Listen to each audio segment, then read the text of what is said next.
પાંડવ સેના સંઘમાં અને જંગ બસિયાનો જોઈ, આ તો પાંડવ સેના સંઘમાં અને જંગ બસિયાનો જોઈ કૃષ્ણ કહે કાઠી ભલા રંગ બસિયાને હોય।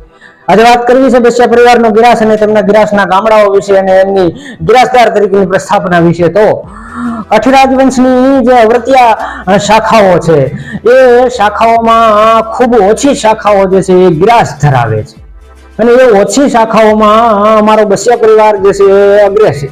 એટલે એમાં વાત કરવી છે કે બસિયા પરિવારની ગિરાસદાર સ્થાપનામાં સાંકરોળાના મૂળ ગિરાસિયાનો કેસ જે છે સંવંત 1875 રાજસ્થાન કોર્ટ જુનાગઢ મારફતે ચાલેલ, જેમાં બસિયા પરિવારની ગિરાસદાર તરીકેની પ્રસ્થાપના અને કાઠી રાજવંશમાં જે છે એ પોતાના રજવાડાઓ અને રાજ્ય સીમાઓ અને ગિરાસને જે છે એ એવી રીતે સરખે ભાગે બધા જ ભાઈઓમાં વહેંચવાની પરંપરા હતી જેવી બીજા રાજ્યોમાં જ્યેષ્ઠાધિકાર પદ્ધતિની હતી।